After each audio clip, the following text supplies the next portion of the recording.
dans les livres de Deutéronome 18,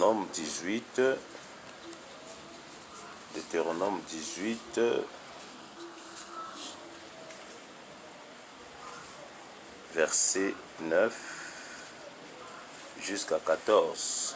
Deutéronome 18, verset 9 jusqu'à 14.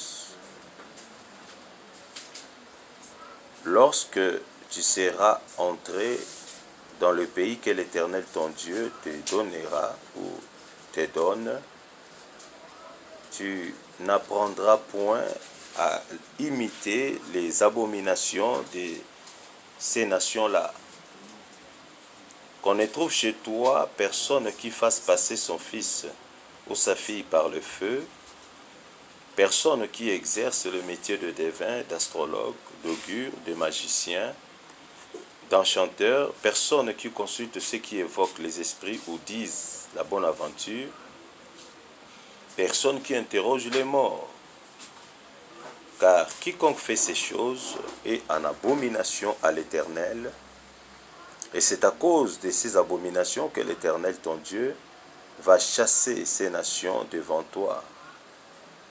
Tu seras entièrement à l'Éternel ton Dieu, car ces nations que tu chasseras écoutent les astrologues et le devin, mais à toi, l'Éternel ton Dieu ne le permet pas. Amen. Aujourd'hui, nous allons ouvrir un nouveau chapitre. Nous allons parler de la sorcellerie. La sorcellerie en tant que pratique ou l'une des pratiques que le Seigneur ne soutient pas, que notre Dieu nous interdit de pratiquer. Nous venons de lire ici, la Bible dit que dans Deutéronome 18, 9, 14, nous avons lu que les seigneurs étaient en train de donner des instructions aux enfants d'Israël. En fait, Dieu voulait faire quelque chose de nouveau pour Israël. Israël venait de sortir de l'esclavage. Israël était sous la domination de l'Égypte et Dieu voulait que Israël soit pour toujours son peuple. Et après la libération d'Israël, ou des enfants d'Israël, après qu'ils aient sorti de l'Égypte, ils ont été conduits dans le désert. Et dans les déserts où ils ont été conduits, les seigneurs étaient en train de chasser certaines nations, ou certains pays, certaines nations du moins, pour qu'eux, ils occupent les endroits où d'autres peuples habitaient. Alors, pendant qu'il marchait avec Dieu, il s'est fait que le Seigneur a parlé à Moïse pour lui demander de donner des instructions fermes aux enfants d'Israël. En fait, ces mêmes instructions que nous voyons ici, ce sont des instructions qui nous concernent aujourd'hui encore. Parce que tout ce que le Seigneur est en train d'énumérer ici, dans Deutéronome 18, de 9 à 14, c'est ce qu'on appelle la sorcellerie, ou c'est ce qu'on appelle des pratiques de sorcellerie. En fait, la sorcellerie, c'est quoi? La sorcellerie, c'est le fait de pratiquer la spiritualité en dehors du Saint-Esprit. Aussi, c'est pratiquer la magie ou ce sont des pratiques magiques. C'est-à-dire tout ce qui s'est fait spirituellement en dehors du Saint-Esprit, c'est la sorcellerie. La sorcellerie commence d'abord spirituellement. Et après, ça se manifeste physiquement ou charnellement. La sorcellerie est spirituelle. Ce n'est pas physique. C'est pourquoi à chaque fois que nous vous parlons de ces choses, nous disons que il est difficile pour un enfant de Dieu ou pour quelqu'un de savoir que telle ou telle autre personne est sorcière ou est sorcier. Sans discernement des esprits ou sans révélation du Saint-Esprit, il est pratiquement impossible, si je peux m'exprimer ici, que l'on identifie les pratiques de la sorcellerie ou que l'on identifie un sorcier. Parce que très souvent,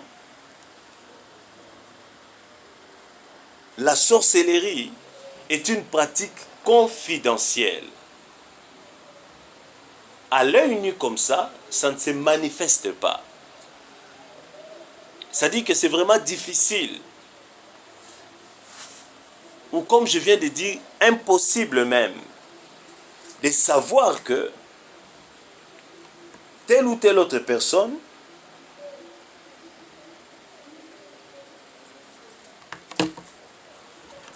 est dans la sorcellerie. Nous sommes là, dans la vie courante, nous avons des sorciers autour de nous. Il ne s'agit pas à tout moment de dire que non, ah, telle personne est sorcier, telle personne est sorcier. Non, non, non, non. Il ne s'agit pas seulement de ça. Ou surtout de ça. Non, non. Il s'agit tout simplement d'avoir connaissance que le monde est plein de choses mauvaises. Par conséquent, où que nous soyons, quoi que nous fassions, avec que nous soyons, il y a des sorciers tout autour de nous. Ou il y a des pratiques de la sorcellerie tout autour de nous. Dans nos familles, dans les hôpitaux, au travail, partout, il y a la sorcellerie. Mais c'est difficile de reconnaître, comme je viens de le dire encore, je le répète, c'est difficile de savoir que telle ou telle autre personne a la sorcellerie. C'est difficile. Si Dieu ne te révèle pas exactement qu'est-ce qui se passe dans l'esprit de l'homme, naturellement comme ça, c'est difficile. C'est pourquoi je parlais du discernement des esprits et des révélations divines. En général, la sorcellerie se cache. Elle n'aime pas se dévoiler pour ne pas rendre inefficaces ses œuvres. Elle aime tout le temps travailler dans la confidentialité, dans le plus grand secret, pour que ses œuvres soient efficaces, pour que ses œuvres ne soient pas dévoilées.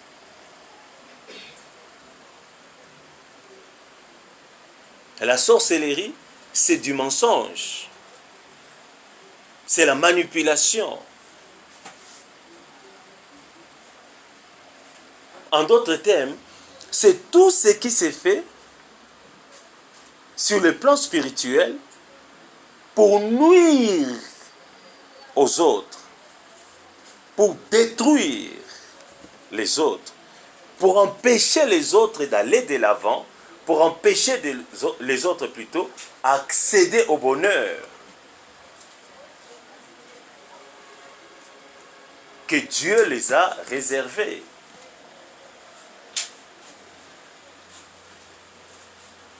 Lorsque nous parlons de ces choses, nous devons vraiment être intelligents et prudents. Pourquoi j'ai dit ça? Parce qu'en parlant de ça, nous devons éviter de faire quoi? De parler comme si nous étions en train de faire quoi? De juger les autres. Mais le but de cet enseignement, c'est de faire connaître à tout un chacun de nous, de transmettre la connaissance à tout un chacun de nous. C'est pour éveiller l'esprit de tout un chacun de nous, afin que chacun de nous sache que nous sommes face à des choses néfastes, mauvaises, maléfiques, que nous ne pouvons pas ou nous ne devons pas oublier ou ignorer surtout. Parce que la sorcellerie veut que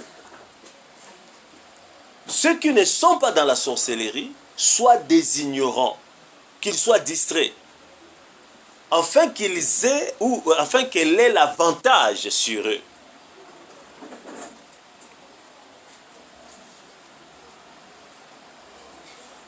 Parce que si à côté de nous ou à côté de moi, il y a un sorcier qui est en train de travailler,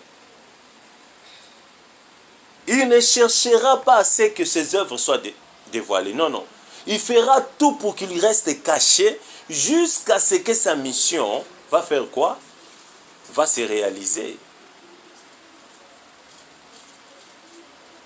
D'où, face à ce genre de situation, l'importance de beaucoup prier agressivement et particulièrement de prier à minuit.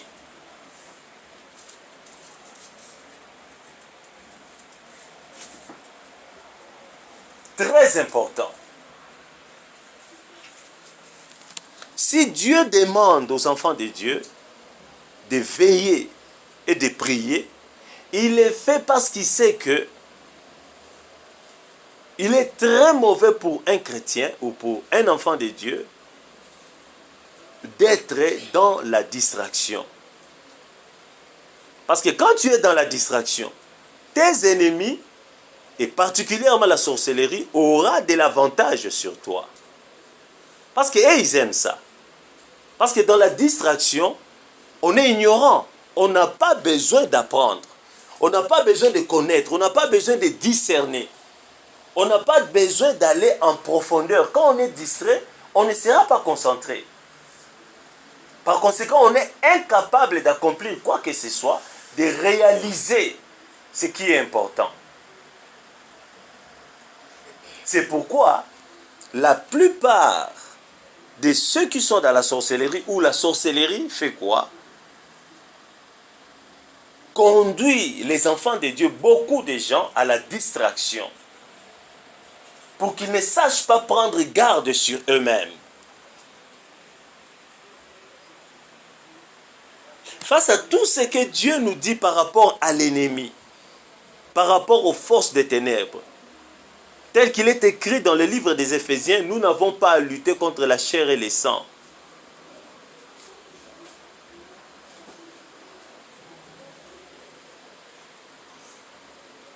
Tout cela doit nous conduire à être beaucoup plus sérieux dans notre vie en tant qu'enfant de Dieu, c'est-à-dire aimer la prière, avoir foi en Dieu et veiller sur soi-même. Parce qu'à tout moment, si nous ne sommes pas dans nos gardes, nous sommes des proies de l'ennemi et de la sorcellerie. Et quand tu es une proie de la sorcellerie, elle va te consommer. Elle va t'anéantir. Elle va te détruire. Parce que le but de la sorcellerie, c'est détruire. Même s'il y a une apparence de prospérité, de richesse, de progrès, à la fin, c'est la destruction. Parce que le diable, avec tout ce qu'il travaille avec lui, ne fait jamais rien sans compensation. Nous avons la grâce. Dieu a tout fait pour nous à la croix. Le sang du Seigneur a été versé à la croix pour nous. Jésus a fait couler son sang. Nous ne pouvons que prier, demander, intercéder, frapper pour que nous ayons tout ce dont nous avons besoin. Mais de l'autre côté, chez l'ennemi, quand il donne quelque chose, il fait tout de récupérer d'une autre manière, sans te dire que voilà ce qui va se passer. Non, non, il fait tout de récupérer d'une autre manière. C'est pourquoi je vous ai dit ici encore que la sorcellerie, c'est du mensonge, c'est la manipulation. Quelqu'un qui a la sorcellerie sera un menteur. Quelqu'un qui a la sorcellerie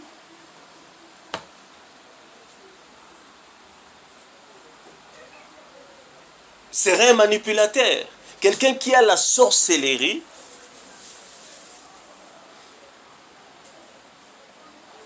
n'a jamais ou n'aura jamais de bonnes intentions dans son cœur.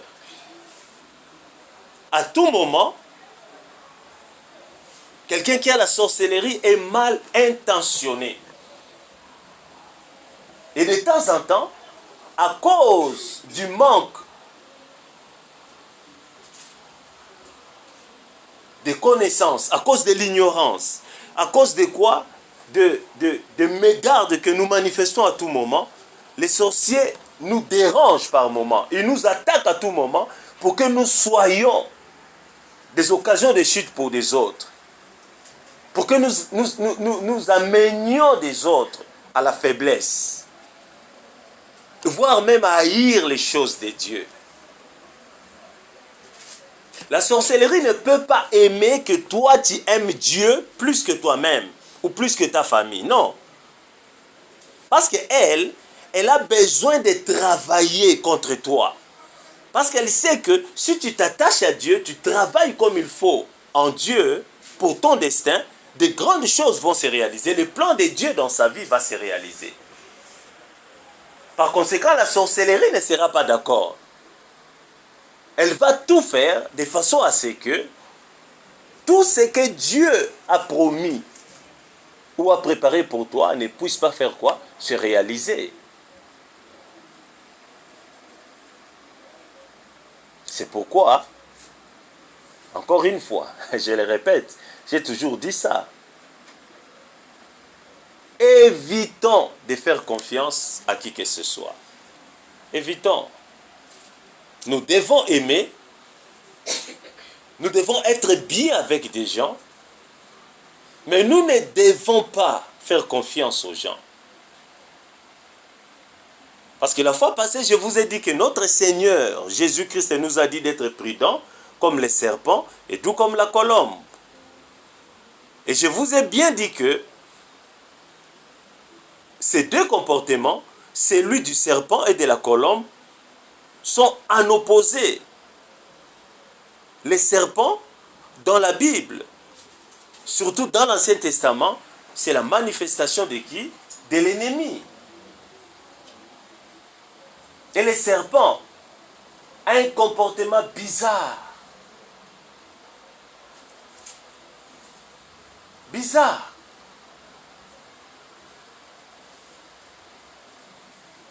Quand on dit par exemple de quelqu'un que non, il a une langue de serpent, une langue de venin, c'est que c'est une langue qui détruit, qui médit. C'est une langue qui fait quoi? Qui colporte. C'est une langue qui dit tout le temps des mensonges. Une langue venimeuse.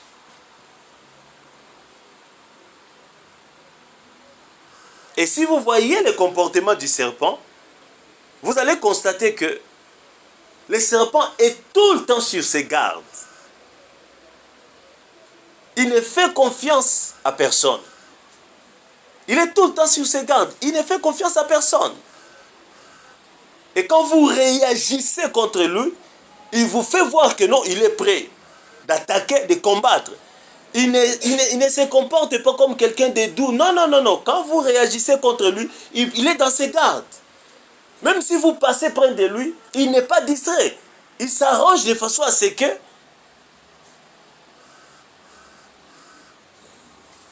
vous ne vous approchez pas trop de lui.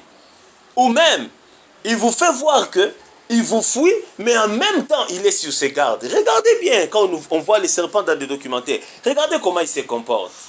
C'est pourquoi le Saint-Esprit nous dit en tant qu'enfant de Dieu d'être prudent comme les serpents et doux comme la colombe. Et regardez la colombe, c'est la douceur, c'est la bienveillance, c'est la patience. Mais comment Dieu qui a créé le ciel, le Dieu qui dit qu'il est bon, pur et saint, peut nous dire d'avoir de l'autre côté le comportement du serpent, qui généralement illustre l'ennemi, et de l'autre côté nous dire que il faut avoir le comportement de la colombe. Vous savez pourquoi? Parce qu'il sait que même si nous sommes enfants de Dieu, nous ne sommes pas déshumanisés. Nous sommes chrétiens, mais c'est spirituellement d'abord qu'on est chrétien. Nous sommes enfants de Dieu parce que Dieu nous a sauvés. Dieu est esprit. Nous avons un esprit en nous, une âme, un corps qui englobe tout ça. Et l'homme est d'abord spirituel. L'homme n'est pas charnel d'abord. L'homme est d'abord spirituel. C'est pourquoi je vous dis que dans le monde dans lequel nous vivons, quand bien même que c'est physique, c'est la spiritualité qui domine.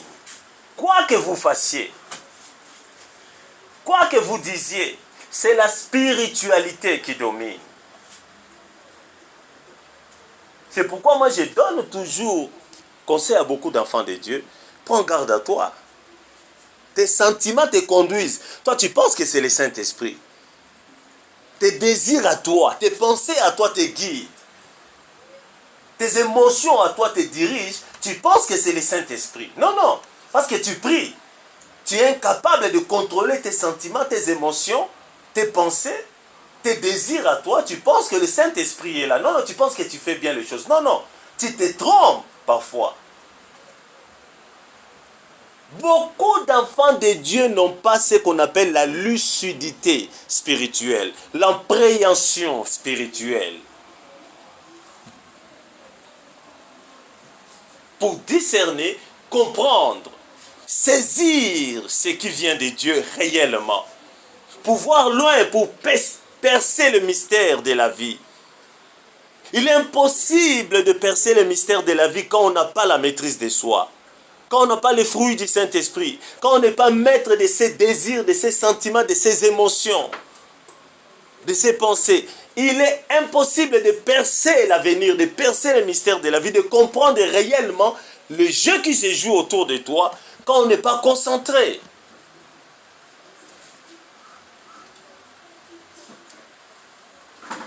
Et la sorcellerie, puisque ce sont les envoyés de Satan, ils ne veulent pas que les humains, que les hommes que nous sommes, particulièrement les enfants de Dieu, soient concentrés. Non.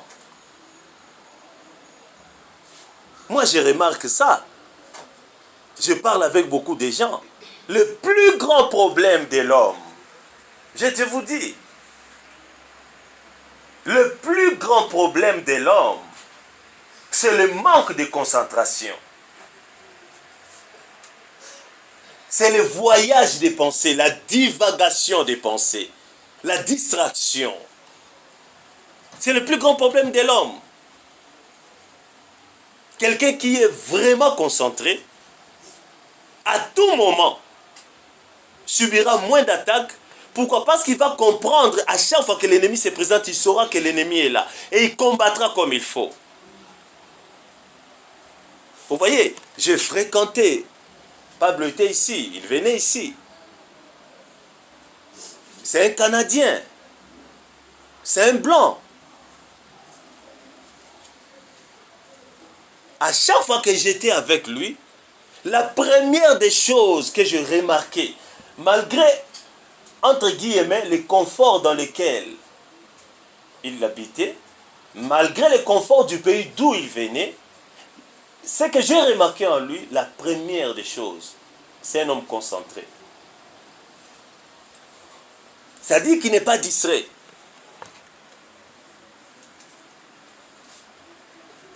Quand vous parlez avec lui, vous sentez qu'il est présent. Il n'est pas distrait, il ne sort pas des paroles à l'air. Tout ce qui sort de sa bouche est bien réglé, bien réglementé.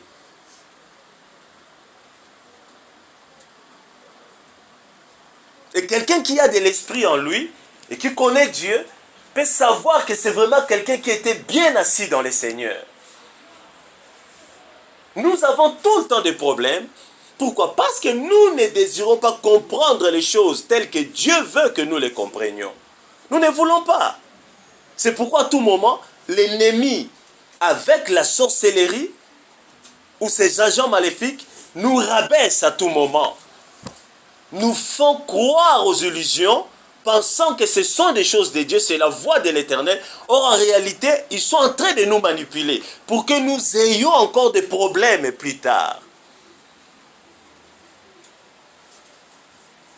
Donc, l'enseignement que le Seigneur Jésus-Christ nous donne au sujet du serpent et de la colombe, les conseils, je voulais dire, que le Saint-Esprit nous donne au sujet du serpent et de la colombe, c'est vraiment un conseil que chaque enfant de Dieu doit mettre à cœur. Il est Dieu. Il connaît le monde plus que nous. Il est le créateur de celui qui est devenu le diable et l'ennemi de Dieu. C'est lui qui a créé cet être. C'est lui qui a créé le monde. C'est lui qui a créé toutes ces forces qui sont devenues par la suite des démons, des esprits impurs. C'est Dieu qui les a créés. Donc, il les connaît mieux que nous. Il connaît mieux que nous le monde spirituel et le monde physique. Mais malheureusement, pour nous, enfants de Dieu, nous ne faisons pas confiance en notre Dieu. Nous mettons beaucoup plus notre confiance aux hommes. À cause de leurs richesses, à cause de tout ce qu'ils ont, à cause de tout ce qu'ils peuvent nous offrir physiquement et directement, croyant en même temps que le Seigneur ne peut rien pour nous.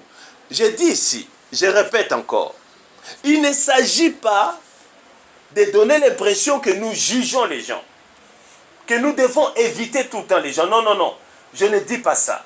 Il faut avoir le discernement, le contrôle de son esprit.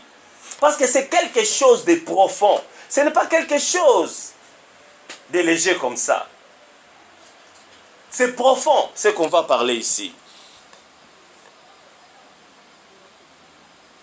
Il s'agit tout simplement d'avoir la connaissance que face à nous, en tant qu'enfants de Dieu, nous avons des adversaires, surtout non connus et invisibles. Des gens qui peuvent naturellement être bien avec nous, mais qui en réalité sont là pour nous détruire, qui en réalité là sont là pour nous empoisonner, pour nous empêcher d'aller de l'avant. Il y en a beaucoup. D'où l'importance de la prière, de la concentration, du manque de la distraction. D'où l'importance d'éviter plutôt de faire quoi? D'avoir le désir de se sentir libre en dehors de Dieu.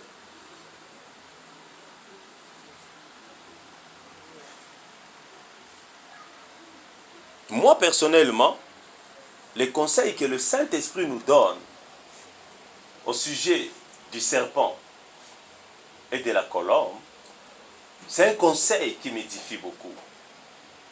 À tout moment, j'ai fait un effort de me les rappeler. J'ai fait un effort. Mais comment Dieu, lui qui est grand, lui qui est pur et saint, comment il peut me dire d'être comme les serpents, en même temps d'être comme la colombe? Des caractères opposés, qui ne sont pas similaires. Des caractères qui ne peuvent jamais se marier. Mais pourtant, en tant qu'être humain, vivant dans le Seigneur, mais étant encore dans ce monde, c'est un bon conseil. Comme je viens de le dire, nous ne sommes pas déshumanisés. Nous sommes enfants de Dieu, mais nous ne sommes pas déshumanisés. Nous vivons encore dans ce monde et nous rencontrons encore beaucoup de problèmes. Nous sommes encore dans beaucoup de choses dans ce monde. Quand bien même que nous sommes enfants de Dieu, quand bien même que c'est notre esprit plutôt a été sauvé ou est sauvé par le Dieu Tout-Puissant, mais nous sommes encore là, en train de faire quoi? de lutter. C'est pourquoi le Saint-Esprit nous dit de combattre les bons combats de la foi. Les bons combats de la foi, c'est quoi? C'est combattre comme Jésus-Christ a combattu. La Bible dit que le Seigneur a paru pour détruire les œuvres de l'ennemi. Il est venu pour ça. Et nous sommes là, dans ce monde, pour détruire les œuvres du Seigneur. Ce n'est pas que Jésus-Christ n'a pas fini sa mission. Si, il a fait sa mission. Il a fait pour que nous ayons la victoire, afin que tous les problèmes qui vont se présenter contre nous, venant du royaume des ténèbres, venant de la sorcellerie, nous soyons capables de faire quoi? De les renverser. Et comment les renverser plutôt? C'est par la prière. Des prières justes. Des prières avec la foi. D'où la parole qui nous dit veillez et priez. Veillez, c'est-à-dire demeurer sur vos gardes. Que ça soit la nuit, que ce soit les jours. Donc c'est-à-dire que priez la nuit, priez les jours. Il n'y a pas d'heure spécifique. Pour faire quoi? Pour prier. Non, il n'y en a pas. Il faut prier la nuit, il faut prier les jours. Et il faut prier constamment. Dans son cœur. Parler à Dieu, comme on a toujours dit. Parler à Dieu dans son cœur. Parler à Dieu dans son cœur. Dites à Dieu, Seigneur, sauve-moi, bénis-moi, guéris-moi. Il y a des problèmes. Et les problèmes que nous avons, la plupart de ces problèmes proviennent de la sorcellerie. Proviennent des agents maléfiques qui nous entourent, qui peuvent être mon voisin, ton voisin, qui peuvent être mon ami de classe, du travail. L'ennemi a ses agents, la sorcellerie a des agents partout, qui sont des vendeurs de pain, qui sont des receveurs dans des bus, des chauffeurs même.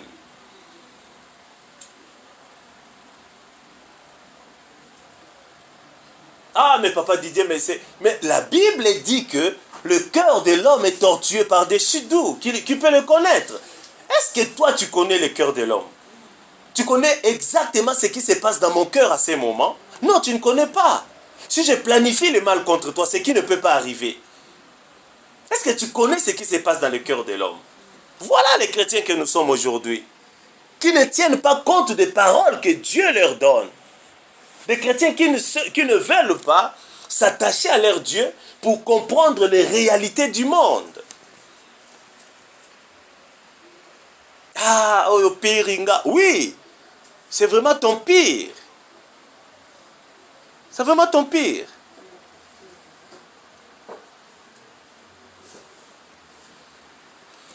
Mais quand on prend la traduction littérale, pour une bonne traduction, Piringa, c'est-à-dire qu'il est pire. C'est vraiment de la catastrophe. Voilà. Voilà. Piringa, donc de la catastrophe.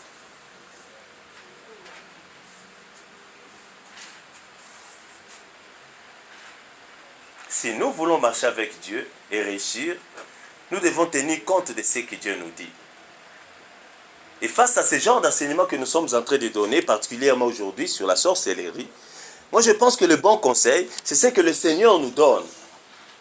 Non seulement dans le passage principal que nous avons lu ici, Deutéronome 18, 9 à 14, mais surtout dans le verset de la parole de Dieu qui dit que soyez prudents comme les serpents et doux comme la colombe. C'est-à-dire en tant qu'être humain, chrétien dans ce monde, il faut marier les deux comportements. C'est-à-dire spirituellement, tu dois vraiment être comme la colombe, comme le Saint-Esprit veut que tu sois. Et physiquement, tu dois te comporter comme les serpents. Parce que de ce côté-là, les serpents, c'est la partie chair. Parce que l'homme, en réalité, n'est pas bon. Fondamentalement, l'homme n'est pas bon. C'est Dieu qui est bon. L'homme n'est pas bon.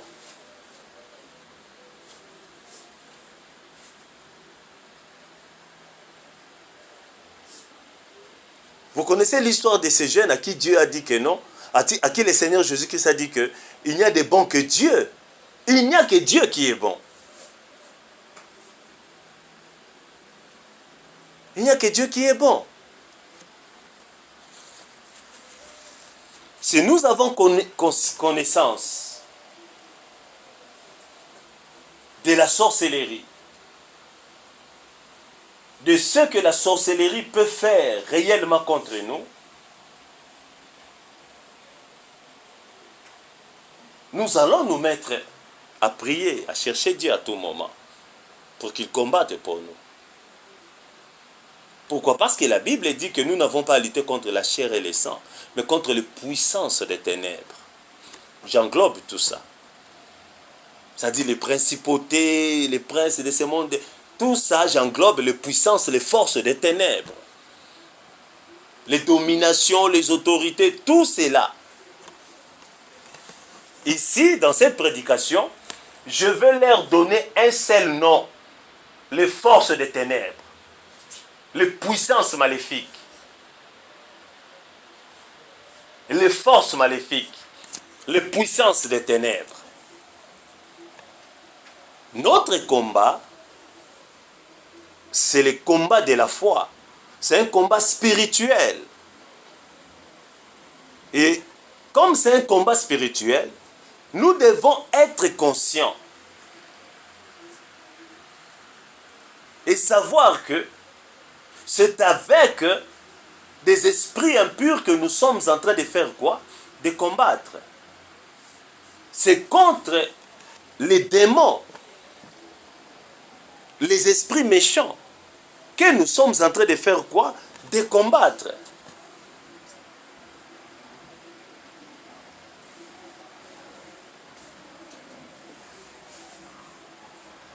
Et les esprits méchants, il ne faut pas se dire que non, voilà, ils sont uniquement dans des cimetières, ils sont uniquement dans les eaux, ils sont uniquement dans des grandes forêts, ils sont loin de nous. Comme ça, c'est un espace humain ou bien habité par des hommes, donc les esprits ne sont pas là. Non, comme ici, il y a une église, donc les démons doivent être absents. Non, détrompez-vous, ils viennent. La sorcellerie agit même quand nous sommes en présence de Dieu. Ils sont là.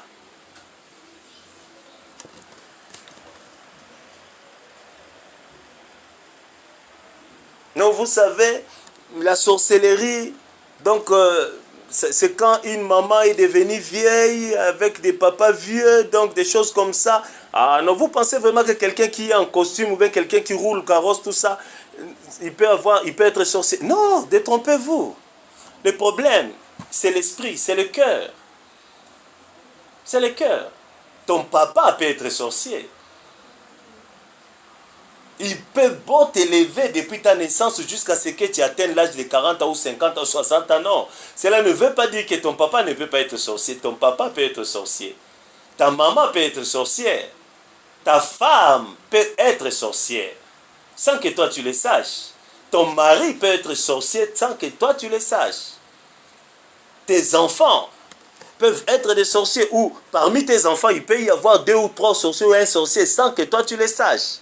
Ce n'est pas parce qu'il se réveille le matin, papa, j'ai faim, donne-moi ceci, je vais aller à l'école. Non, c'est un enfant comme tous les autres. Non. Les comportements humains, charnels,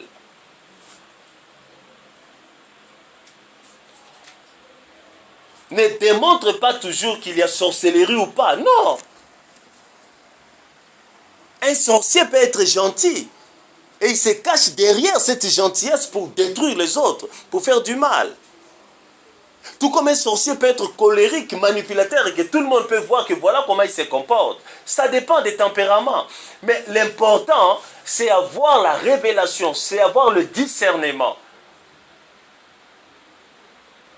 Quand on te dit, tu ne peux pas faire confiance à n'importe qui, ou à qui que ce soit.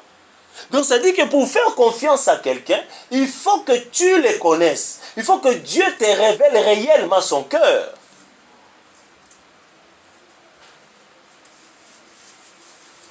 Mais si tu es avec quelqu'un et que tu ne connais pas son cœur,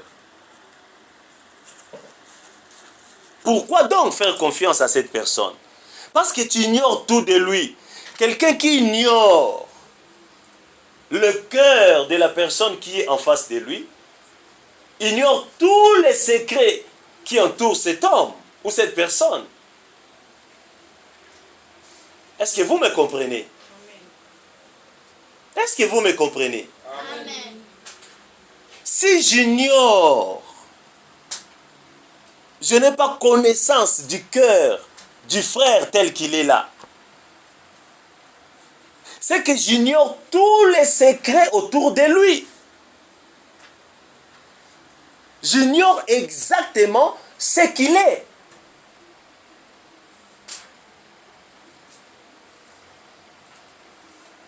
Voilà.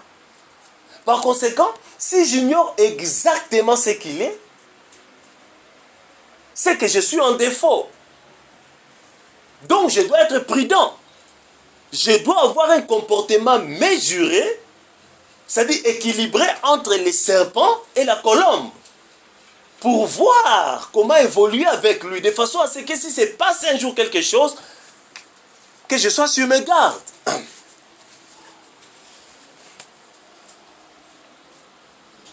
Voilà. Mais si j'ai accès au cœur d'une personne, c'est-à-dire que je connais exactement le cœur de la personne qui est en face de moi, c'est que je connais sa vie, c'est que je connais tous les secrets qui l'entourent.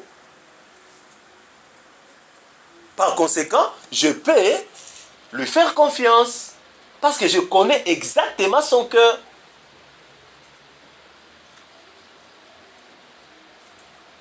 Même nous ici, en Afrique et particulièrement dans notre pays, nous disons quoi? Motema mutu sanduku. Le cœur de l'homme est comme une valise ou bien un cercueil. Voilà.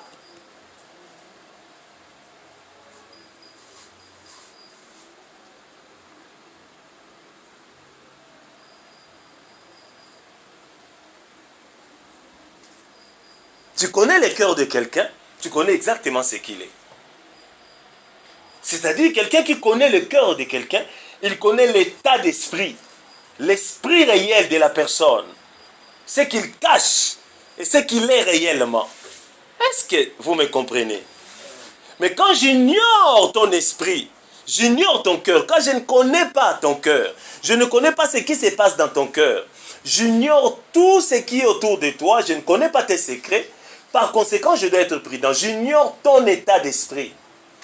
Si je connais ton état d'esprit, je sais comment te guider, je sais comment te parler, je sais comment me comporter à ton égard. Mais si j'ignore tout de ton état d'esprit, tu voles la nuit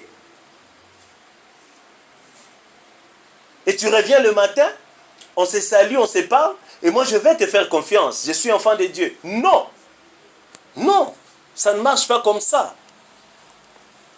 C'est pourquoi vous constatez que non, je suis vraiment distant de beaucoup de gens. On parle, oui. On peut aller loin, oui. Mais ne pense pas que je peux aller me laisser dans tes sentiments, dans tes émotions. Non, non, non, je ne peux pas. Non.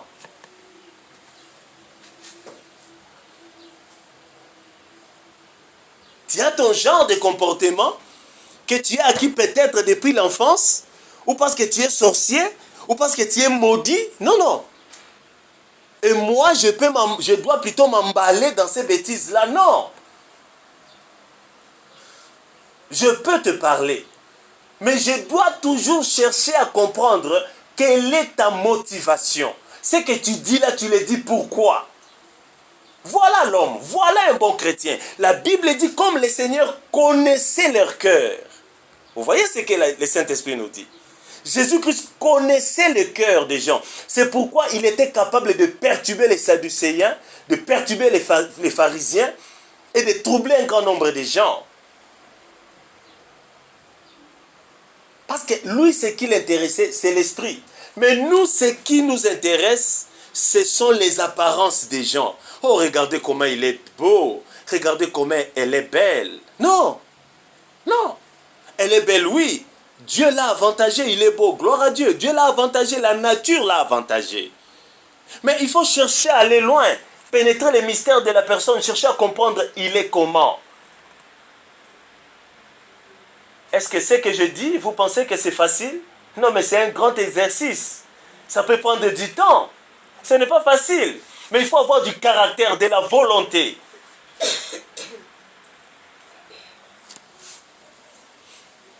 Un prophète dans le livre des Nombres a dit ceci. Je suis l'homme aux yeux perçants, c'est-à-dire des yeux qui percent les mystères. Ne voyez pas toujours ce que tes yeux peuvent voir. Non, il faut aller au-delà. Ne limite pas tes yeux à voir le bleu que je suis en train de voir là, à voir le pupitre que je suis en train de voir là. Non, non, non, ne limite pas tes yeux à voir tout ce qui se trouve ici sur cette table. Non, ne limite pas tes yeux à ça. Il faut aller loin. Il faut avoir des yeux perçants. Et avoir des yeux perçants, c'est être prophétique. Normalement, chaque enfant de Dieu doit être prophétique. Parce que la Bible dit ceci. Dans les derniers temps, dit Dieu, je répandrai de mon esprit sur toute chair. Vos fils et vos filles prophétiseront. Vos jeunes gens auront des visions et vos vieillards des songes. Chaque enfant de Dieu doit être prophétique. C'est-à-dire, il doit avoir la capacité de percer les mystères, de percer l'avenir, de comprendre l'état de l'esprit de la personne qui est en face de lui quand il parle.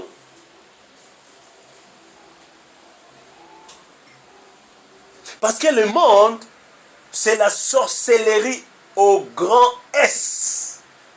Il y a la sorcellerie partout. Partout. Quelqu'un qui vend des biscuits, qui veut faire des petits bénéfices, il va trouver un féticheur.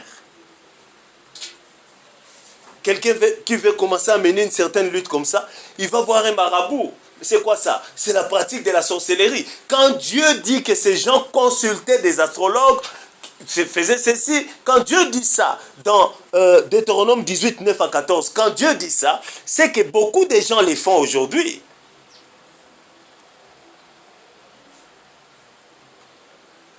Israël, sortant de l'Égypte pour aller à la terre promise, c'est l'image d'un enfant de Dieu sortant du monde ou sorti du monde pour aller à la terre promise. C'est-à-dire, la terre promise, c'est quoi? La terre promise, bon, je ne sais pas. Ce n'est pas le ciel. La terre promise n'est pas le ciel. La terre promise, c'est ta zone de confort. C'est-à-dire, c'est l'endroit où coule le lait et le miel. C'est l'objectif que Dieu veut que tu atteignes sous le soleil. Et l'ennemi sait que tu as besoin d'aller à la terre promise. Et il doit tout faire pour t'empêcher. Et il le fait avec qui? Avec ses acolytes. Et ces acolytes, ce sont qui? Ce sont les sorciers. Des gens comme nous, en veste, en culotte, sombre, blanc, des gens comme ça, femmes, enfants, hommes, des gens comme ça, des gens normaux, mais qui sont capables de faire des choses contre nous sans même que nous puissions nous en rendre compte.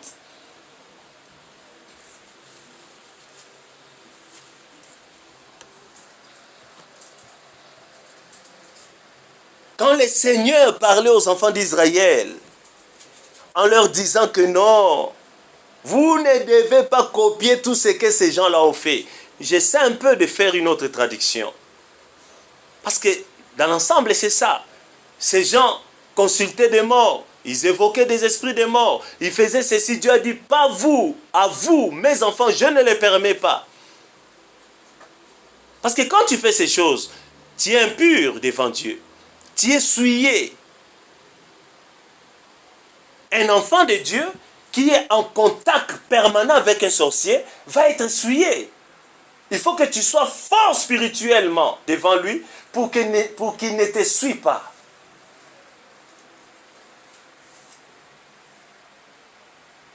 Il y a la balance. Ça va se faire un jour. Quelqu'un qui côtoie à tout moment un sorcier et qui ignore que cette personne-là est sorcier, il sera souillé. Sans même le savoir.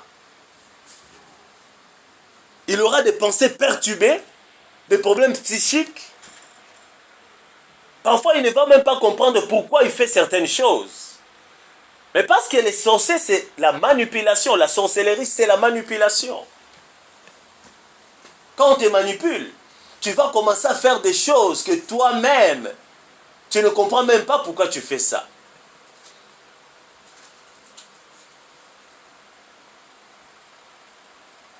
Voilà. D'où l'importance d'être vraiment ancré dans le Seigneur. L'importance de s'attacher à Dieu. L'importance d'avoir une vie de prière intense. Particulièrement, prier la nuit et aussi prier la journée. Et ne point oublier de prier à tout moment dans son cœur. Ce qui nous empêche d'être distraits. Quand on parle à Dieu à tout moment, on n'est pas distrait.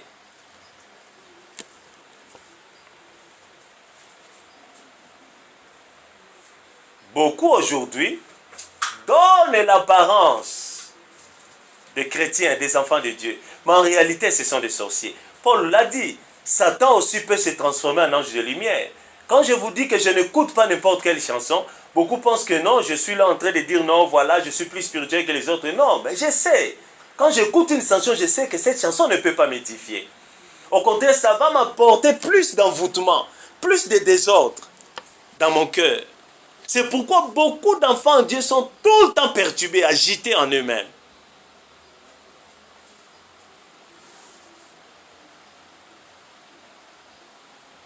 Vous savez, quand votre esprit est assis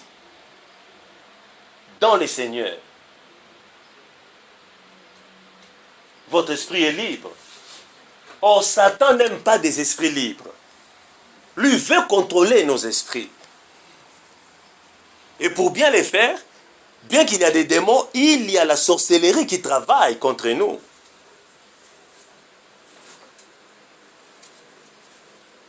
Pour que l'ennemi ait le contrôle de nos esprits. La sorcellerie est une très grande maladie spirituelle dans le monde aujourd'hui.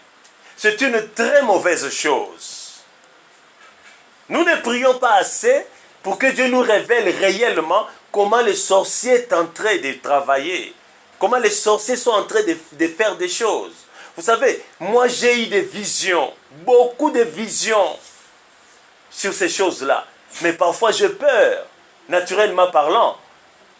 Et parfois je me demande, mais comment nous, enfants de Dieu, nous ne pouvons pas comprendre que non, nous sommes entourés de beaucoup de méchants. Et nous habitons avec des méchants.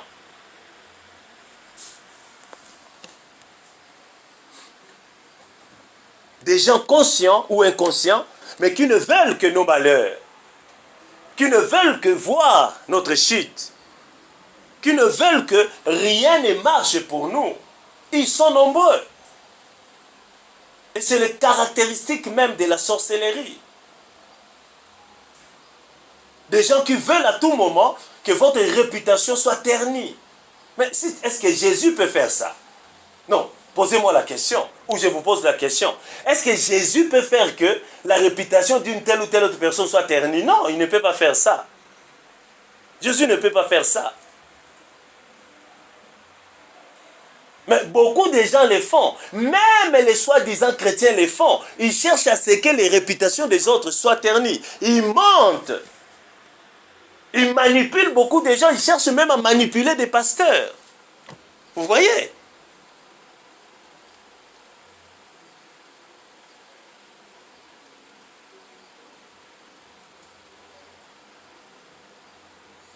Ils cherchent à créer la division, les disputes, la dissolution, la confusion.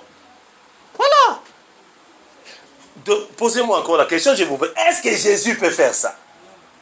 Jésus ne le fera pas.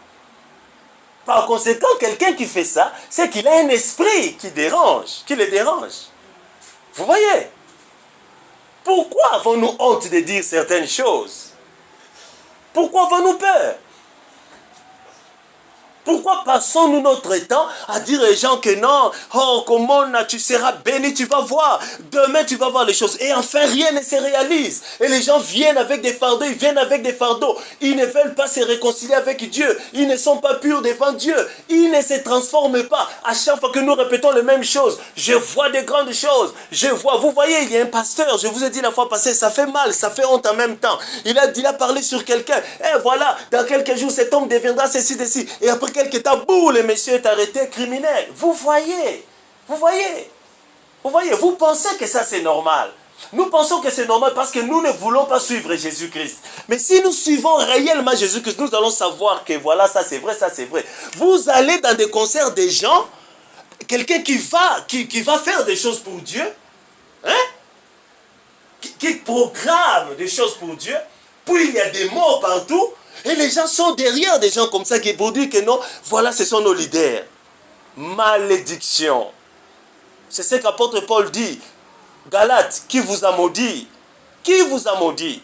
Au point de dire même que non, s'il y a même un ange qui vient vous prêcher un autre évangile que celle que je vous ai prêchée, que l'ange soit maudit, qu'il soit anathème. Voilà ce que Paul a dit un jour.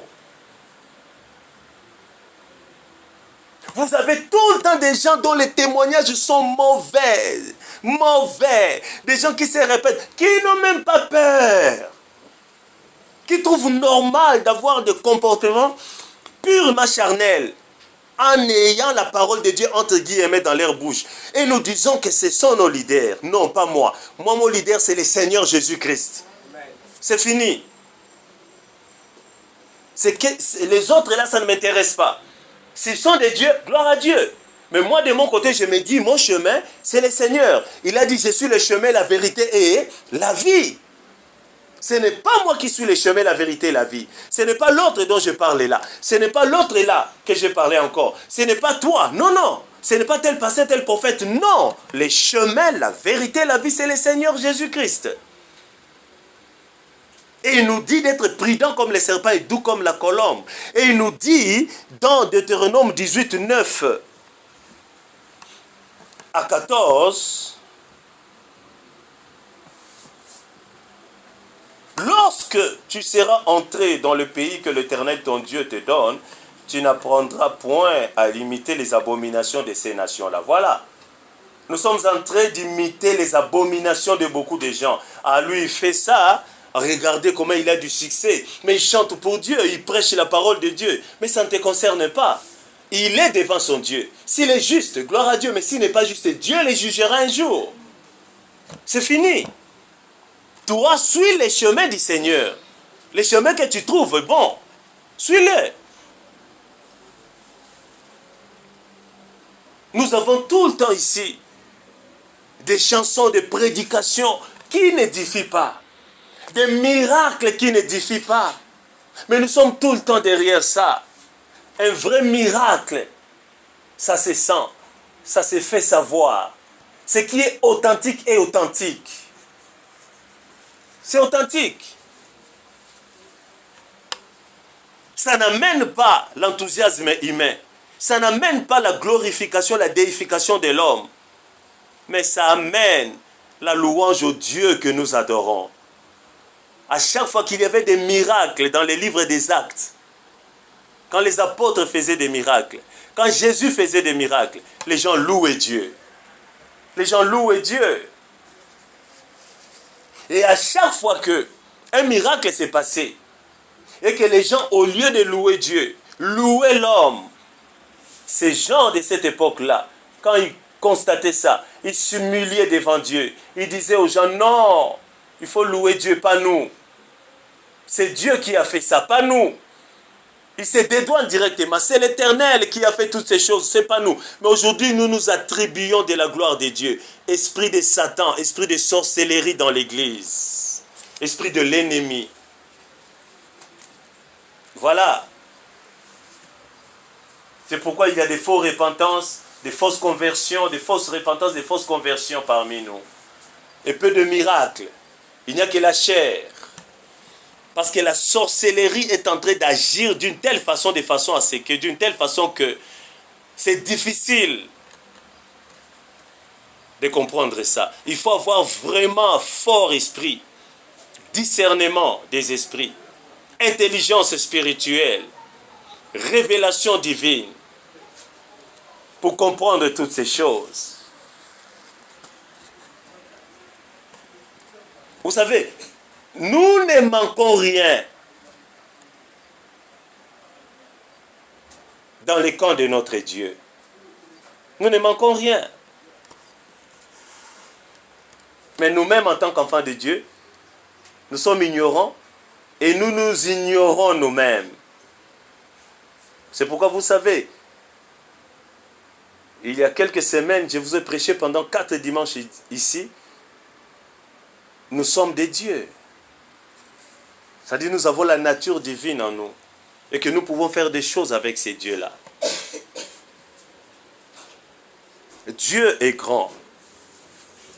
Si nous nous confions en lui, si nous écoutons sa voix, tel qu'il a dit dans les livres de Deutéronome 18, 9, 14, nous allons être forts. Nous allons être forts. Tout ce qui ne glorifie pas Dieu, ça suit l'homme. Ça empêche à l'homme de voir clair spirituellement. Quand j'écoute des chansons parlant de Dieu, mais qui ne sont pas inspirées du Saint-Esprit et qui ne glorifient pas Dieu, je me suis moi-même. Oui. Ça va attiser la convoitise en moi, des sentiments humains, je serai perturbé. Regardez, beaucoup de gens ne sont pas calmes, ils sont agités. Quelqu'un qui se réveille le matin, sans même qu'on dise quelque chose de mauvais contre lui, directement, il se réveille en colère, énervé. Tu dors toute la nuit, et quand tu te réveilles le matin, tu es surexcité. Ton cœur est haut. Des sentiments inutiles. Parler, bouger, faire des choses comme ça. Non, c'est le manque de contrôle. C'est le signe que quelque chose ne va pas. Et que spirituellement, la nuit, on a travaillé ton esprit. Non. Jésus nous aime. Je vous dis, Dieu nous aime. Il veut nous protéger. C'est pourquoi il nous dit ce genre de choses. Incline ta tête plutôt. Dis merci à Dieu, au nom de Jésus-Christ.